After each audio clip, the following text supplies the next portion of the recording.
meeting many, if not virtually all of us seated here for the first time.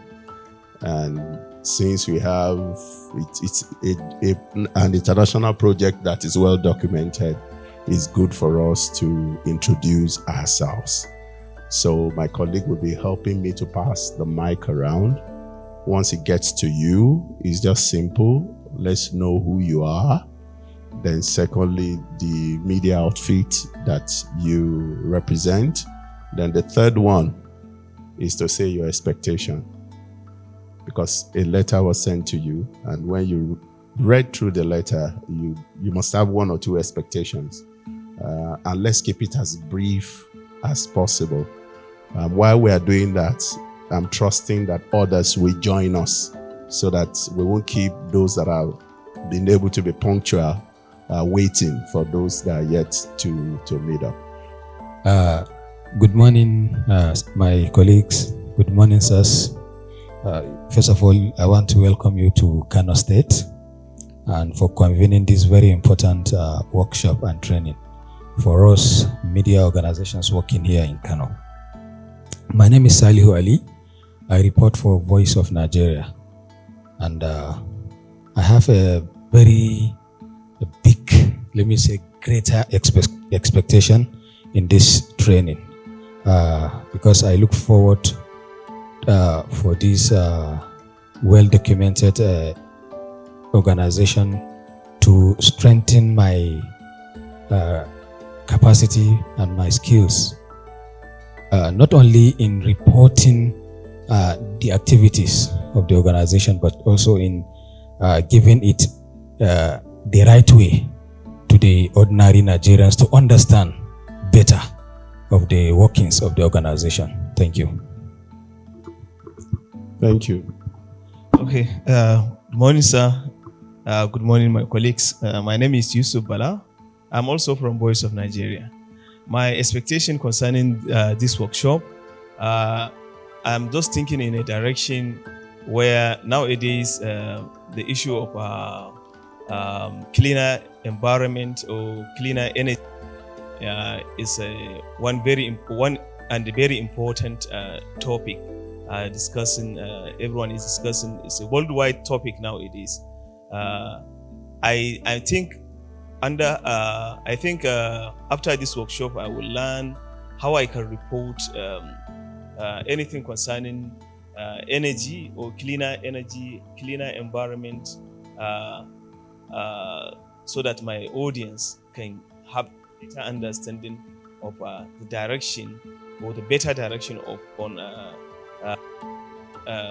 energy or cleaner environment and so many things around this topic. Thank you. Thank you, sir. Good morning, gentlemen. I am Ahmad Soran Dinki. I am a reporter with This Day newspaper. Honestly, this workshop, I am happy to be here. It's my first time, and I am clueless about industrial energy. I am here to learn, to know more about it. Thank you. I like your sincerity, sir. I like that. Good morning, sirs. I will start by apologizing because my voice has gone.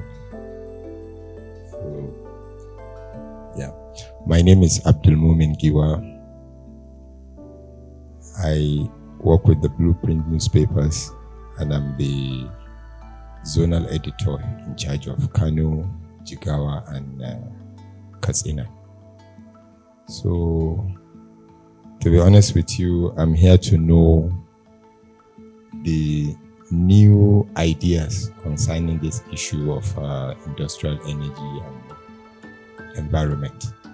I've been with several environmental organizations, and I feel there are a lot of developments and new things I need to know. So my expectation is to know the latest things here. Thank you. Good morning all. My name is Sadia Muhammad Sabo from Mirju, Nigeria. My expectation here is to know, after the workshop, is to know more about the industrial energy efficiency. I'm new here, so I don't know how to. Good morning, everyone. My name is Madiu Adamu from ARTV. My expectation, I'm happy to be among this workshop. From which And my outfit? expectation, Media outfit. After your name, the media outfit. So my name is Madiu Adamu. Yes, I'm happy to be among The this media workshop. outfit. Media. Where you are from? Which organization? Yes, my name is Madiu Adamu from ARTV. I'm news cameraman. Yes, I'm happy to be here, and my expectation is to acquire more skill and so many things here. So, Good morning, all. My name is Alisiri Sharife. I'm also from Awakarimi Television, RCB Kano. The issue of industrial energy is a global issue. So, to be part of the participant of this workshop, I believe I will gain more knowledge with regard to this issue. thank you, sir. My name is Muhammad Adama Abubakar from FRC. What I would like to gain FRC. FRC, Federal Radio Corporation of Nigeria. Yeah, being the first attend such gathering, I know I can learn a lot. Thank you. Good morning. My name is Ahmed Detti. I'm from Daily Trust newspapers. Yeah, my expectation is that at the end of this workshop, I'll be better informed on energy efficiency. Thank you very much. Good morning. My name is Ladan Nasidi. I'm the Bureau Chief, Voice of Nigeria, Northwest Zonal Office here in Kano. And my expectation is so high that after the workshop, I'm sure I will be well equipped on the energy efficiency and environmental protection whatsoever. Thank you very much. Thank you. I think all of us deserve a round of applause. Let's appreciate ourselves. Actually, it's not so easy if you are having the first contact with a particular subject. It's not so easy to start coming up with expectations, but I must say that we all tried, and I could pick from our comments several things. One was transparent to say, well, for me, I would like to learn. Another said energy efficiency is a serious issue and is having great expectation. Another one said, I would like to learn new skills and concepts about energy efficiency. But in summary, all of us are focusing more on energy efficiency. And I think 2 or 3 persons spoke about sustainability. I think one person mentioned the issue of renewable energy and all of that. We did so well, but majority of us left the second pillar out completely. But it's okay. Do you know why? Because even globally, Nigeria happened to be the first country where those 2 pillars will be combined. And what are the pillars? You see from the backdrop.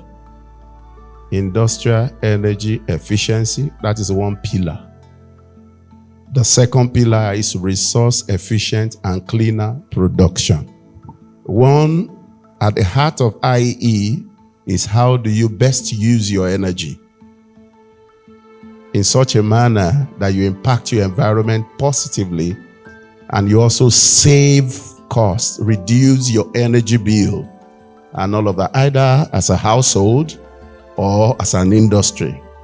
While the second, RECP, is talking about how you make use of resources around you in a manner, you use it efficiently in a manner also that you impact your environment positively. We have our experts in-house that will be speaking extensively on all of this. But also on the list of our experts, somebody will be speaking in your own language because you are experts in your own field. So somebody will also be speaking to you in your own language. Of course, exposing the right terminologies that we should use when reporting issues of this nature, particularly under sustainability, industrial energy efficiency, and all of that. I decided to do this because of the feedback I got from you. So I felt at the beginning it's good to put these up front so that to also further increase our expectations and also prepare ground for us to begin to grab as fast as possible what we have for all of you today. Particularly, I want to request that we pay attention to all the presentation we will share. So there's no point rushing to write.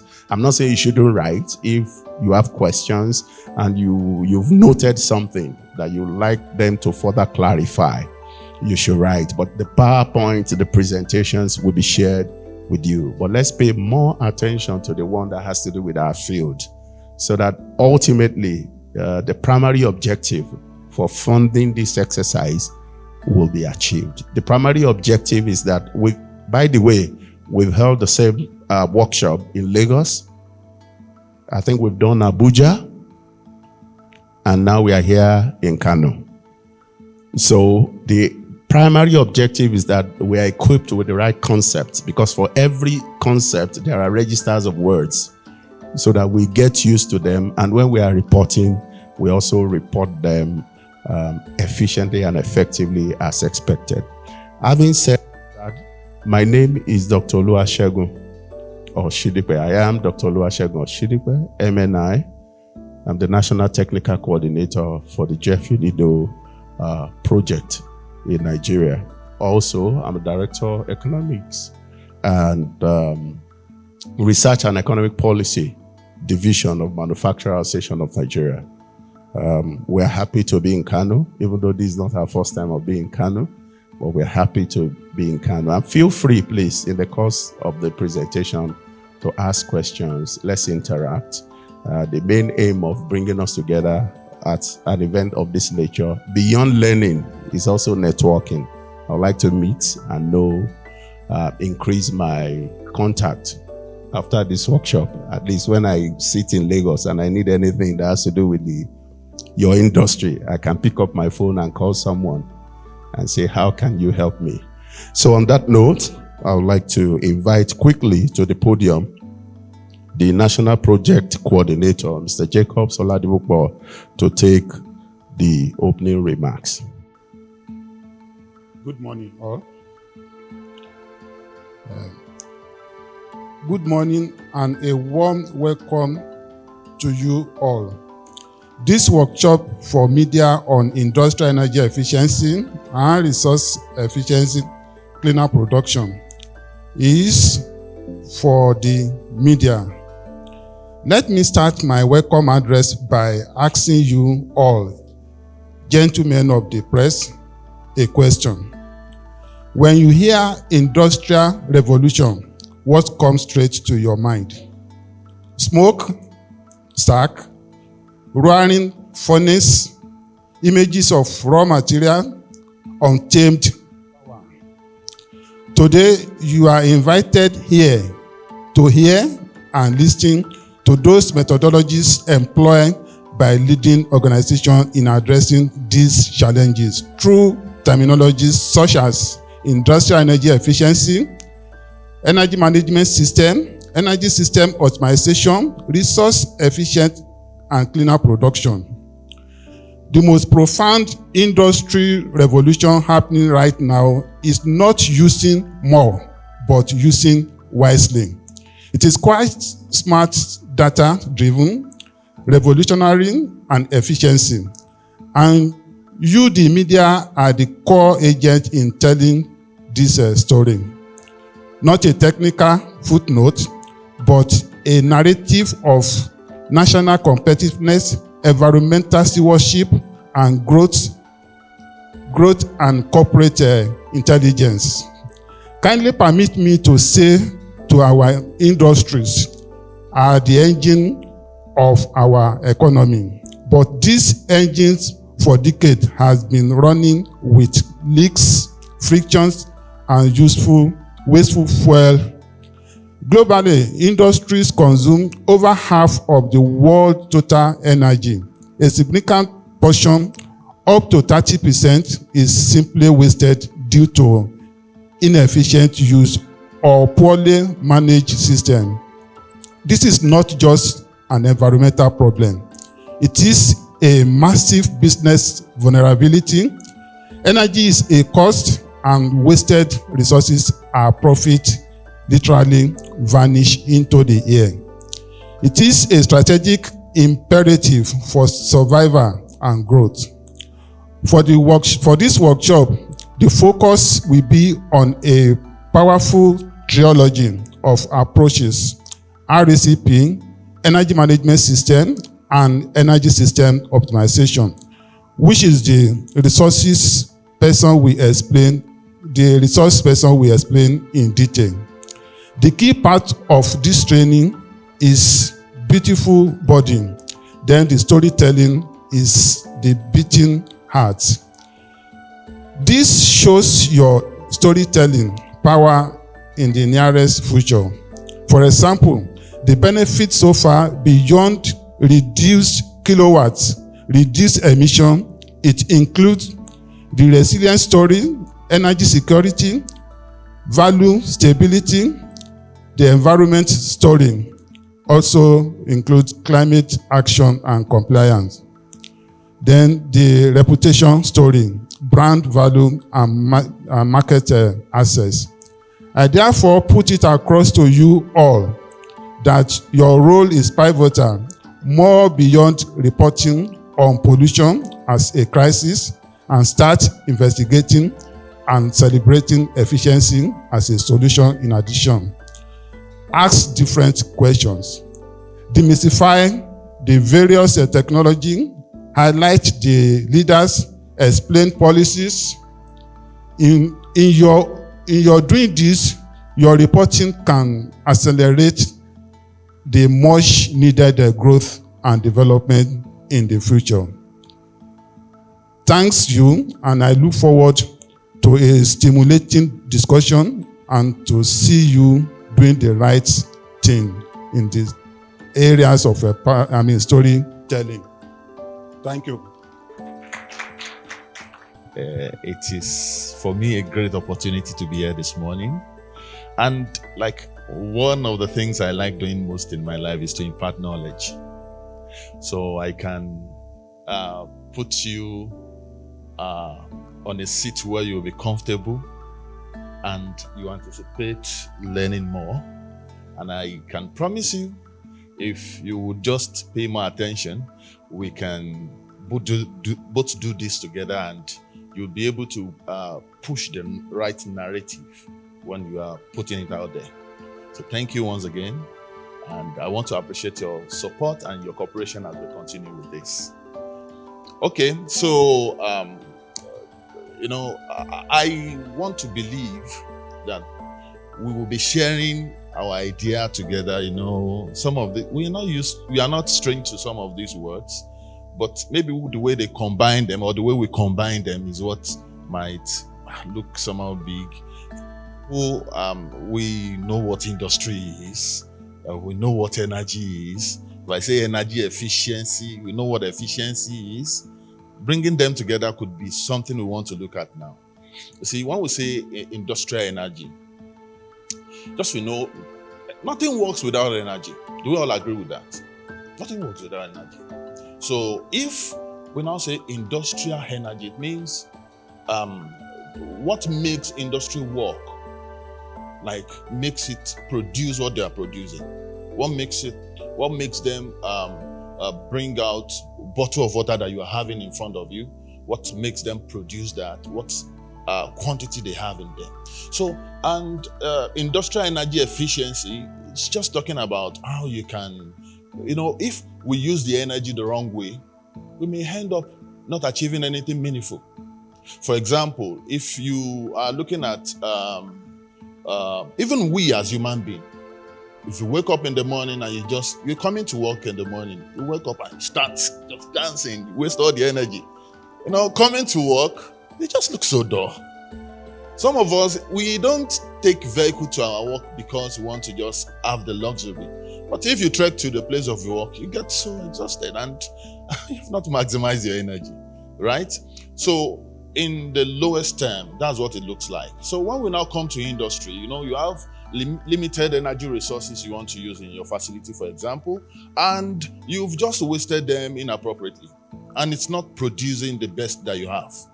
So industrial energy efficiency will bring you to the scope where you will be able to maximize that, and then you'll be able to achieve the best that you could achieve. All right. Great. So let's start by just talking about all these things. So we talk about industrial energy efficiency. I've stylishly introduced us into that, and basically what it would mean to an average person, maybe not an engineer, is how you can either produce the same result and use lesser energy, or you produce more results with the same energy that you're using. Do I have to come again with that? Do I have to come again? So, okay. So how do I produce more using the same thing I have, the same energy I have? How do I produce more? That's the first way to look at it. Or how do I produce the same thing I'm producing while I reduce the energy that I use? Okay, let me push a narrative to us. Maybe we'll have to contribute to that. So assuming we find ourselves in heaven just coming to this world, and then God asks us some questions. Say, oh, you are coming to this world, I'm pushing 2 kids to you. 2 kids. One, maybe with 100,000, by just investing about 100,000 on that kid, it will bring excellence that you want. And the other one, you have to spend about 100 million naira to bring, for him to become the best in his life. May I have our opinion? Which one are we looking at for, and why? Anybody want to contribute? Anybody? An idea?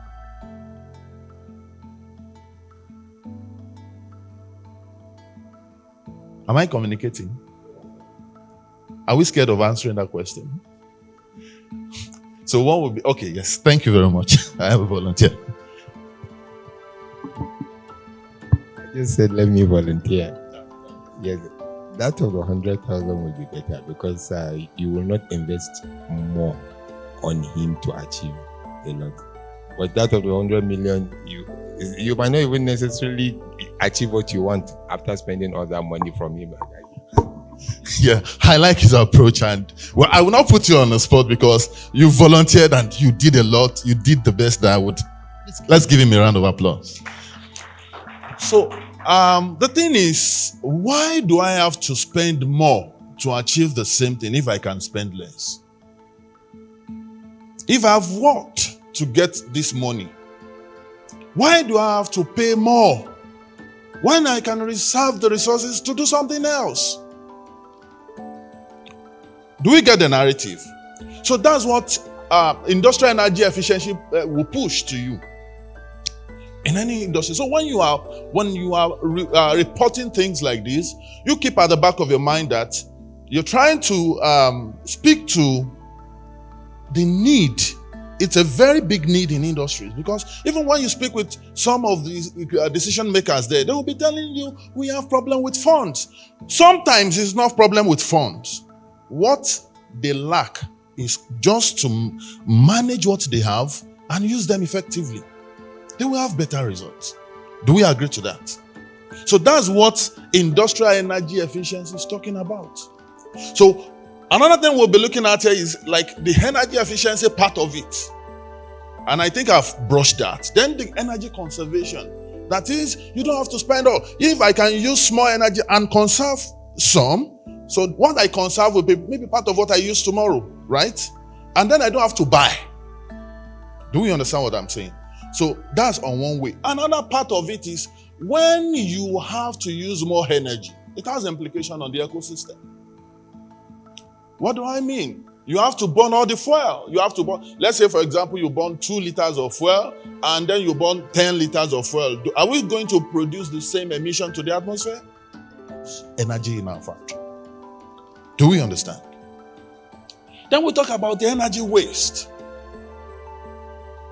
Many of us may not be able to relate to this, but in simple language, any form of energy that you are seeing in your facility that is not needful to you or that is not useful is called waste. Any form of energy. So we have different forms. We have heat energy. That's the major type of energy that you see in industries. Heat energies. So how do you see heat energy? Your television is working for maybe 12 hours. You go at the back, you touch it, you feel heat, right? That heat is not just ordinary heat. It's a waste. Because it takes energy from the electricity and convert it to heat.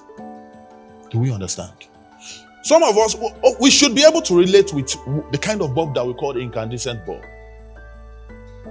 How many of us can know what incandescent? You have seen it. I bet you have seen it before. Those yellow bulbs. Right? But you know, assuming you have a yellow bulb in your house, what are the likely problems that you have? You stop using them. Why do you stop using them? Anybody? Consumes a lot of current, and before the advent of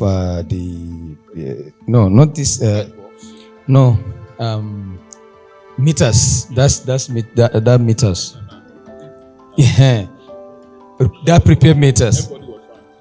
In my town, everywhere in the house, my elder brother directed me that I should replace all the bulbs. We were using 60 watts. He now came back. I said, the house is dark, that I should go and buy 200 watts. So everywhere was 200 watts. And we are using about 16 bulbs. Everywhere, light. So now when they introduce a prepaid meter, that forced him, the first month he credited meter, I'm telling you, in few hours, everywhere. You know, we like, in fact, day and night, light on. In fact, if a bulb, you say go and replace it. Now, with the prepaid meter, he started seeing that the consumption is, in fact, this thing is finishing on time. He said, what is happening? The unit is finishing on time. Now somebody told him, see the bulbs you are using now. You are using 200 watts. And the unit you use, you bought 2,000 naira unit. How do you expect the 2,000 naira unit to last in a 16 bulbs of 200 watts? So now that forced him to go and replace himself, to go and buy, I think, 40 watts. Then some innovations came. We started seeing 5 watts. Now he is using 4 watts, 3 watts, and the rest. In fact, if you enter a toilet now, you must off the bulb if you are coming out. So I think this training, I believe, came at a not only better time. Before it came, I believe it has taught other people lessons. So thank you. And from the sound of our clapping that I'm hearing from this applause, it simply means that, okay, maybe I should put it the same way he's been asking you. Engineer Obafemi Adejumo has effectively delivered this lecture. True or false? Let's give him a round of applause. Thank you so much. The project is improving Nigerian industrial energy performance and resource efficient cleaner production through programmatic approaches and the promotion of innovation in clean technology solution. That is the project itself. Then the project has about 5 target beneficiaries. We have the relevant government ministries and entities. We also have industrial manufacturing association. We have engineering consulting firms, stroke experts. We also have industrial and commercial enterprises. Then the last one is training and technical assistant provider. Those are the target beneficiaries. Then the structure of the project. At the top, you have GEF, Global Environment Facility. They provided fund for this project. Next to them, we have UNIDO, United Nations Industrial Development Organization. They are the principal executor of the project. They direct the project. Then under that, we have Manufacturers Association of Nigeria. They are also one of the implementer, and the the secretariat of the project resides or domicile in the Manufacturers Association of Nigeria head office in Lagos. Then at the other side of that, we have the National Project Steering Committee, which is a combination of so many organizations. They are the one directed the day-to-day running of the project. On that, with the Manufacturers Association of Nigeria, you have the project management unit. Then directly under that, we have the implementers, agencies that implement this project. We have Federal Ministry of Environment, who is directly in charge of resource-efficient cleaner production.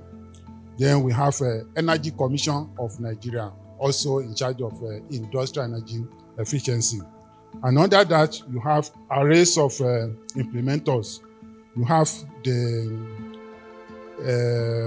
what we call the stakeholders. Under that, you have federal ministries such as Ministry of Power, Mines, Ministry of Trade and Investment. You also have the Bank of Industry representing the bank. We also have NIPC, which is representing another agency under the government. You have the Standard Organization of Nigeria in charge of the ISO part of it. We have ISO 50001 for energy. We also have ISO 14001 for the environment. Then next to that is the project sector intervention, the areas that the project covers. We have 5 of them. We have food, beverages, and tobacco. We have petrochemical. We also have basic metal, iron, and steel, and fabricated. We have textiles, wearing apparel, carpets, leathers, and footwear. The last one is wood and wood products, which includes furniture. Those are the areas that the project covers. Then the geographical regions of intervention, where the project is taking place.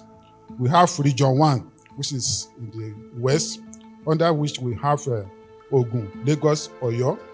Region 2, south-south, we have Warri, Sapele, Benin.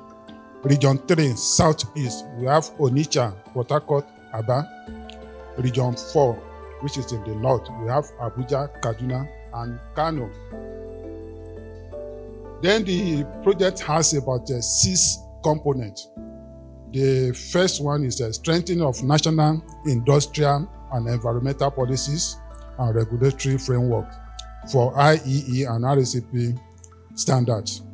Then the 6th one is project monitoring and evaluation. Then the project has come of age. We have been on this project for a while now. So implementation so far. Over the past implementing period, the project management, in collaboration with all project partners, has recorded remarkable progress across the key components of the project.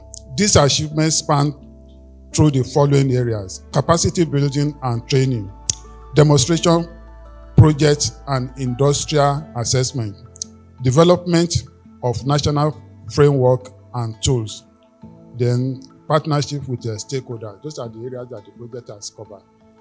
It is on this note that I welcome you all to this training. That is the overview of the project.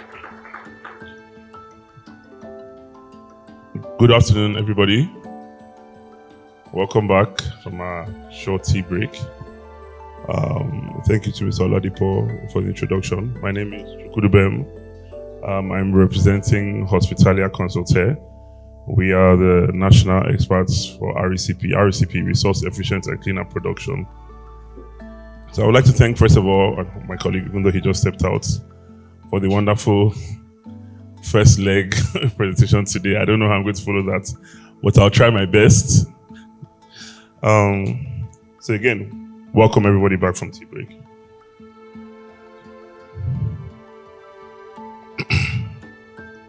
So this project is a way of us engaging with the media.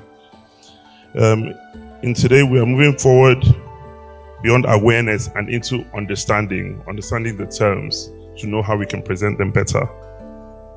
Let us know that media plays a powerful role in shaping how sustainability, industry, and environmental performance are understood by the public and policymakers.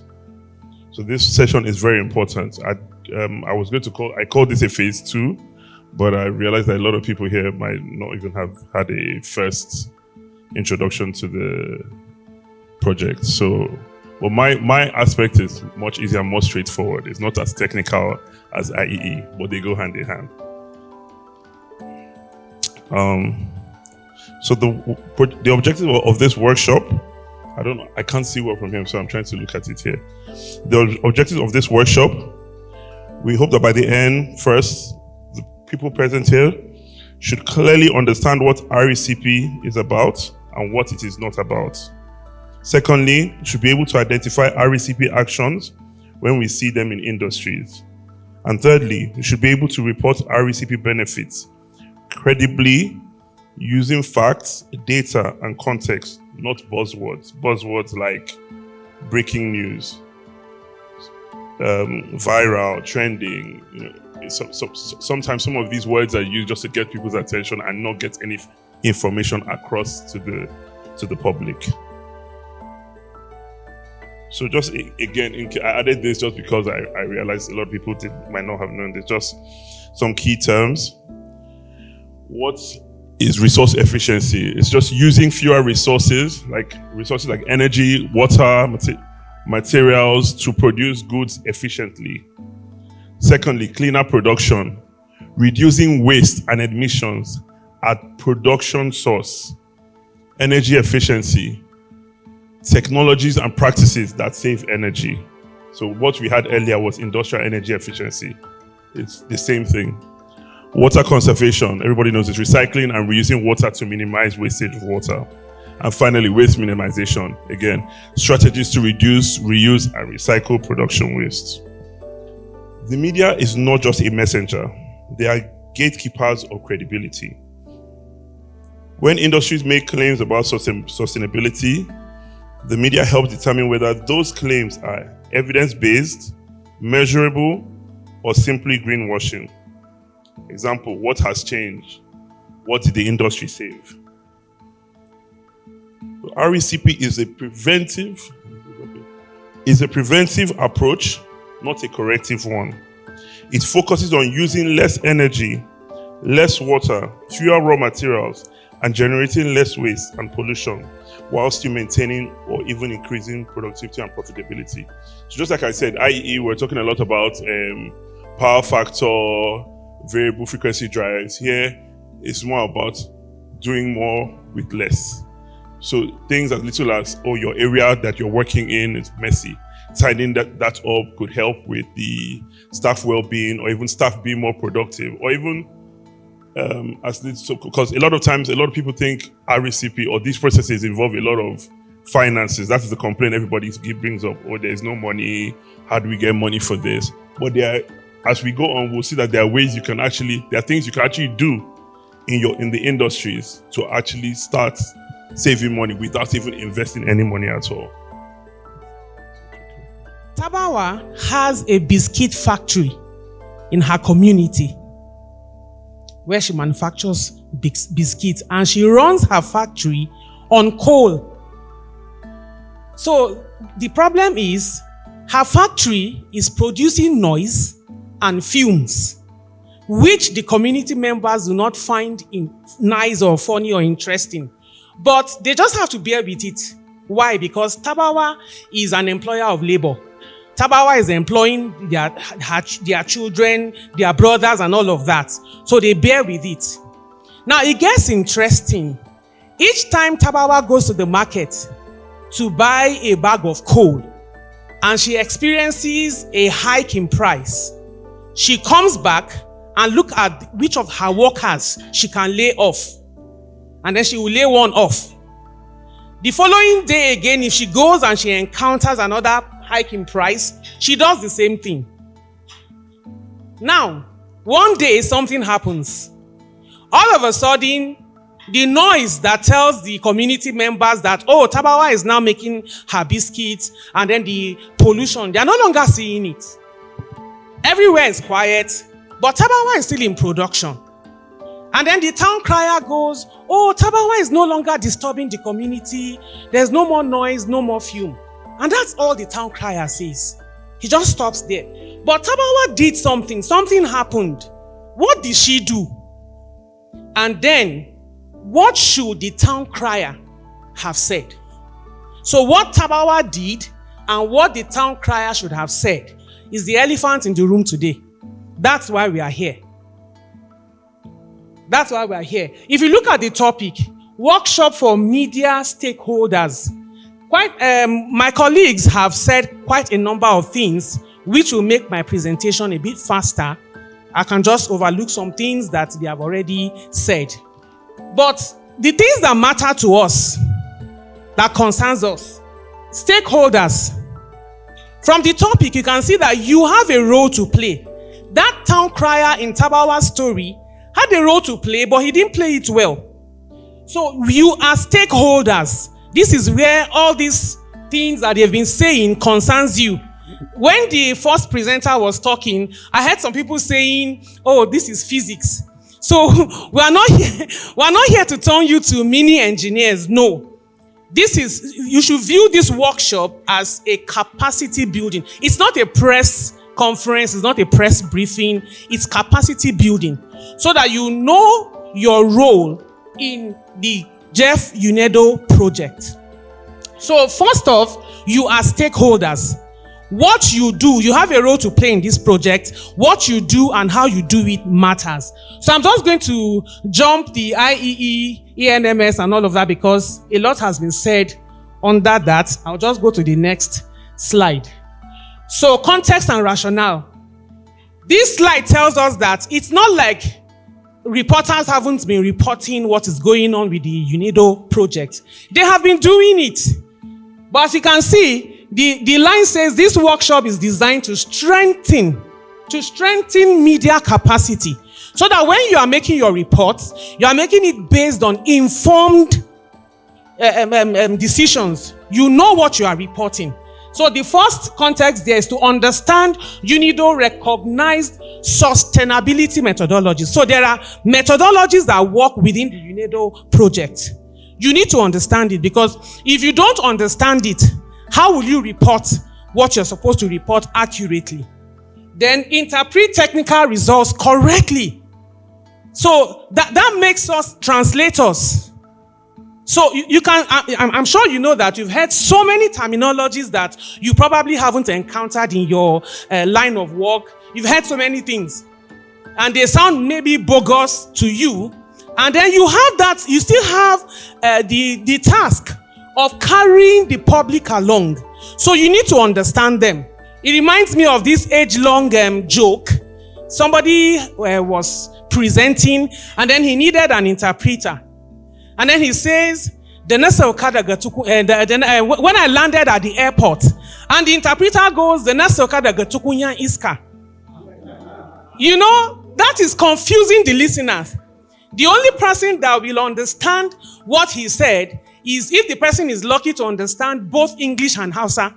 Otherwise, some other people are left in the dark. So you need to understand the terminologies so that you can interpret it adequately. Are we together? Then report benefits using verifiable indicators. For the fact that we're talking about reporting benefit, it means that the project is beneficial. The project is yielding a lot of benefits. So you need to be able to report them, but not because somebody said, oh, my company has gone green. That one is just a buzzword, like my earlier colleague said. You don't go green because you have now planted trees, green trees around your factory. That's not what makes you go green. Certain things have been put into place in the company, and so you have to report those benefits based on those indicators. And lastly, to avoid misrepresentation, greenwashing, or oversimplification, like that town crier in Tabawa story. Oh, Tabawa is no longer disturbing us. Everybody can have a breath of fresh air. But it's more than that. It's more than that. Let's continue. So the objectives, meaning what we aim to achieve by the time this workshop is over. First, to build media understanding. And my earlier colleagues have spoken a lot about the IEE, ENMS, ESO, and RECP methodologies. But you need to understand. Then to explain how benefits are identified. If a factory tells you that, oh, yes, I'm benefiting from the UNIDO project, you should be able to identify that truly he's truly benefiting. Then equip media professionals with a structured framework.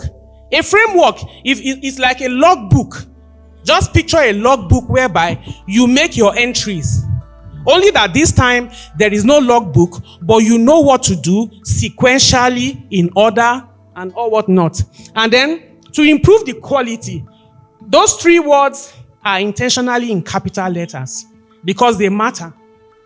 Quality, accuracy, and consistency. You don't do it this way yesterday, do it another way tomorrow. It doesn't add up. It doesn't work that way. So we continue to where you really come in. The role of media in UNIDO GEF projects. This is your role. The first thing is visibility. You are the guys, we are the people that are going to put the project on the map. You are the one, for instance, that town crier in the story of Tabawa, he can only cover one place. And Tabawa is not going to leave her factory to go and start telling people, oh, I'm doing well now. I'm no longer disturbing my community. And yet, there are other communities that should be doing what Tabawa did and is doing it right. So, you are the ones, we in the media, are the ones that are going to put the relevance of this UNIDO project. We are the ones that will put it on the map for people to see, for the world to see that this is what is happening. Then number 2, accountability. As we are going to see, or you must have heard, there are 2 agencies involved in the project. The GEF and then the UNIDO. The GEF is the funding agency. The UNIDO is the implementation agency. And it's important to point out that implementation is what takes the thing from talking to doing. We have been saying, oh, okay, let's make the universe eco-friendly and all of that. But what are we doing? So the UNIDO implements. So GEF and UNIDO are doing so much, putting in so much effort, spending money, time, material resources. It's only fair that they get a feedback of what they are doing. Talked about measuring benefits. There has to be a before, there has to be an after. It's the comparison between the before and after that presents the result. What measurable result was achieved? How was it verified? You have to ask that question. If the person says, I just gathered my team members and then we figured, no. They figured on their own, no experts to bear witness to what they came up with. Experts have to be involved in the process. That's what makes it verified. So you are asking, how was it verified? And why does it matter? It matters because of the impact it's going to have on the environment. And don't forget that we said one of the ultimate goals is the replication, to move away from pilot projects to general global adoption. by factories all over. Data integrity and ethics. Media professionals should verify these ethics now. You know how we do editorial processing. You don't just, very recently, sorry to digress a bit, allegedly no longer saves somebody. You go and write a rubbish and say allegedly. There was a lady that came up with whatever, she copied somebody's blog content and pasted it on her own and kept screaming allegedly, allegedly, allegedly. And the person in the story got her arrested. So you don't start saying allegedly doesn't save anybody from going to the behind the bar anymore. So you have to verify data sources so that you don't find yourself in a situation of allegedly. The company allegedly said that. No, there has to be documents, verifiable documents. Then attribute figures correctly. If it is 20%, it's 20%. If it is 10%, it's 10%. Avoid exaggeration. Exaggeration is not, GEF, UNIDO are not about feeling, it's not a matter of feeling good. No. So there's no point to exaggerate and paint a story that is not existent. So just capture it the way it is. Report limitations honestly. If there are still challenges that the factories or the facility are encountering, let it be captured honestly. Let it be thoroughly captured honestly. This protects both media credibility and project integrity. I like your presentation. But in the course of this presentation, I want to know something. Running away from allegedly. You made mention of how to get, you made mention of a lot of editorial policies of, qualities of news writing here. Of course, accuracy is there and what have you. Now, in terms of verification, that is where we will have issues if we want to report. Do you think Coca-Cola, for instance, will allow me, badge into their company to find out some of these things? Or will they be open to me in terms of information? And if not, how do I report it? Can't I use allegedly since I was there? I like that question. And let me ask a question. Must you report Coca-Cola? Must you report what Coca-Cola is doing? No, I'm trying to answer the question. He said that, do I think Coca-Cola will allow him to just barge into their company and want to capture?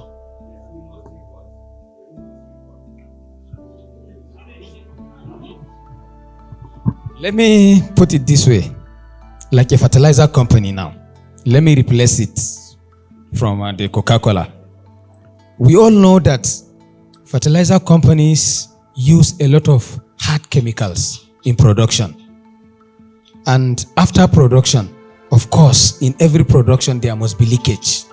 And those leakages must be chemicals. We know those chemicals will actually affect the environment. It will actually, maybe they don't probably have better ways in managing all the leakages.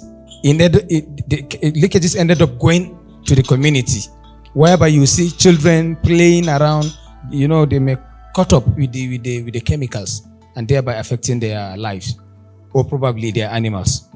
Okay, if I want to stop this kind of practices, since we are talking about industrial energy efficiency as well as resource efficiency, remember, Mr. Obafemi talked about as well, and in the first presenter, the national coordinator talked about environmental protection. Okay, how do we achieve this? If at all, as a reporter, I cannot, go to a company like fertilizer company to know why they are allowing leakages into the society. Thank you very much. Thank you very much. Now we are in a workshop to learn how to report the benefits of the GEF UNIDO methodologies. That fertilizing company, did it adopt the GEF UNIDO methodology?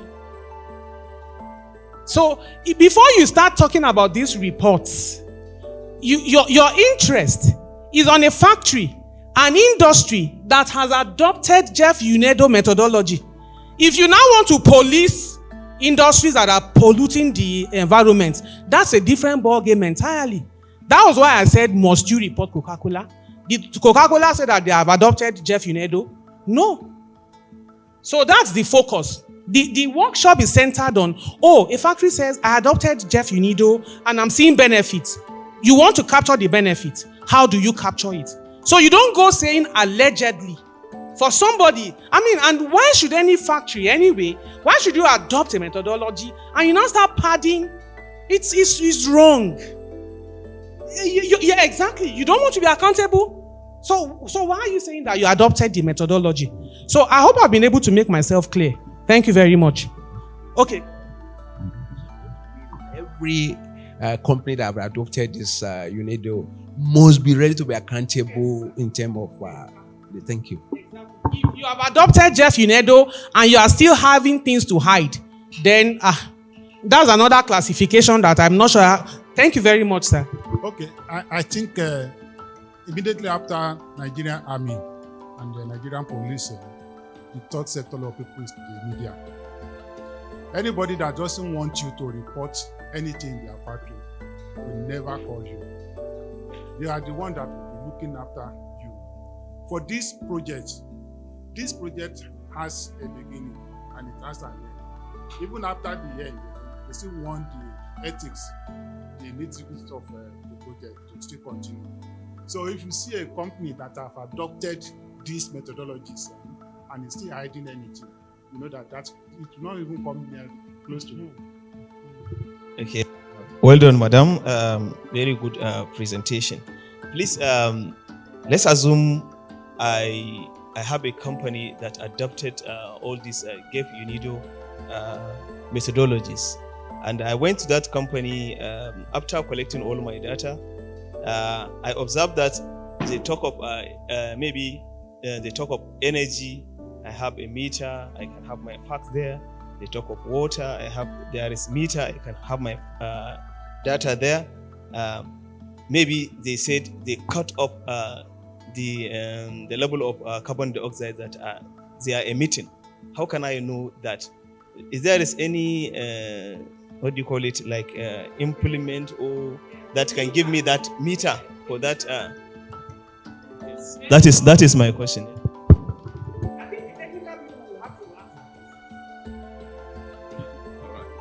Yes, that's spot on. I would say that before the implementation of this, I was talking about a baseline the other time. Do you remember when I was talking about that? Okay, so the baseline is actually to like where they are before the implementation. Now, permit me to say that when you want to push the narrative, you're not the one going to really find out the savings, like if they have made the savings. They will have their data will speak for that, right? And their experts will be able to tell you that this is the savings we have been able to make. Do you understand what I'm trying to say? So now with that, if they now tell you that, we've been able to reduce our energy consumption by 30%, for example, you are now pushing that narrative that, okay, so if they are comfortable with presenting their name and saying, Coca-Cola has reduced the energy consumption by this or anything, you can go ahead. But if not, I believe there are ways newcasters try to play around that. They will make it generic. Nigeria industries have reduced energy. When you say Nigeria industries, maybe it's only one or two. I'm not teaching you like. Okay, maybe in addition to that, the company themselves, they will know when they are producing at a reduced rate of emission. When you see the CEO, the owner of the factory, greeting everybody, including the cleaners, you know something is happening. Then you spend maybe 300 naira to buy water today. Then maybe next week you are spending 150. You know that something is really happening. And for this project, project is well packaged. For you to want to adopt the IEE and RECP methodology, that is a sort of loan package for you. And when you obtain that loan, you are paying less interest compared to the commercial loan. Then series of staff of industries have been trained. This particular training that we are having here, we had it in Lagos, we also had it in Abuja, so we are having it in Kano now. And by the grace of God, before the project ends, we are still going to train more people on ISO, the auditors, lead auditors training. You see part of the goodies of the project. Okay, any other question, please, before we move ahead? So I wanted to ask probably how much advocacy have you done to really enlist these companies to adopt this methodology? Because it appears you have not done that. What? Can you come again? Advocacy. Advocacy. Yes. Okay. Yes. For this project, we started with awareness and sensitization trainings. And for that, we project how many industries that we have been trained, and even the number of media operators that have been trained. We project it before the end of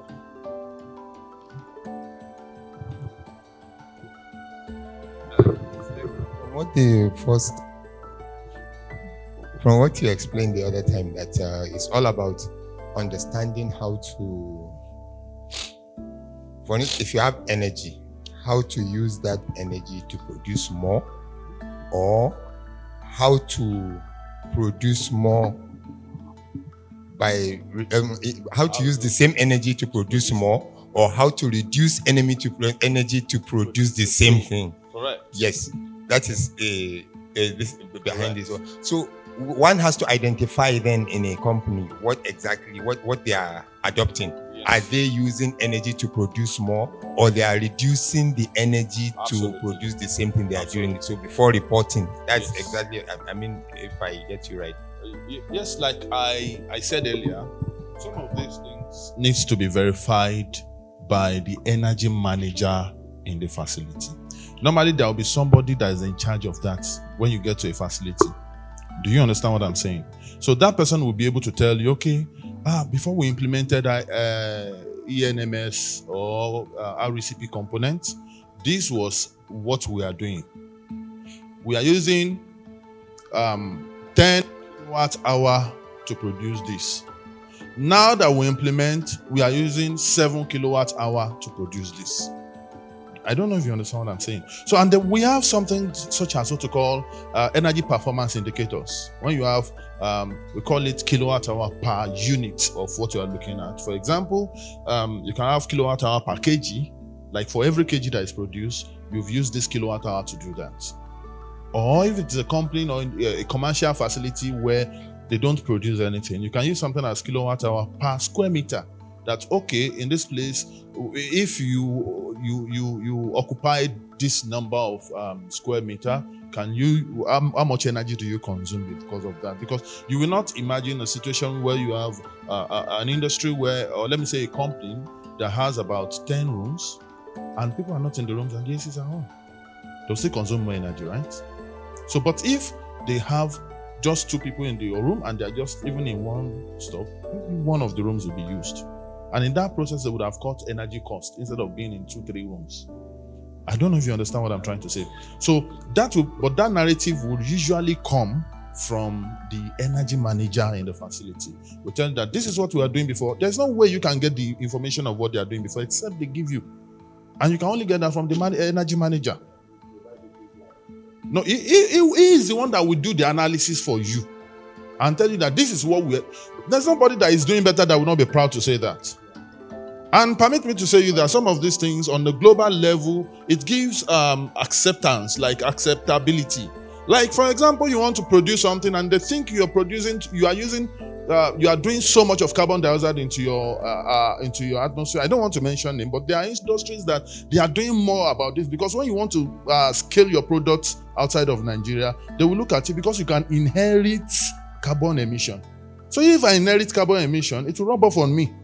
And then they will now be looking for somebody that has lower carbon emission. Let's say, for example, you are producing oil. Let me use Coca-Cola, for example. Let's say I'm producing Coca-Cola. And you need that Coca-Cola, for example, maybe to do painting, or maybe, for example, because I don't want to be specific about a very good scenario like that, because you can easily relate, so that it will not be like. So, but the thing is, now let's say I am an American. I want to buy from you in Nigeria, and you are producing this for me that I will use for my production. Do you get it? If it costs you more energy, you have more emission that you produce. True or false? So if I use it now, and they now want to account for my own carbon emission, they will account your own inefficiency. They will account it on me. So it becomes a problem. So people will not want to buy my product because they feel like they are inheriting carbon emission from you. Do you get the point? This one even extends to the agric industry. I can see that. Yeah, because these people that use fertilizer to produce this zobo, for instance, they exported about how many tons to, I think, New Zealand or something. It was rejected because of using fertilizer instead of using what they call.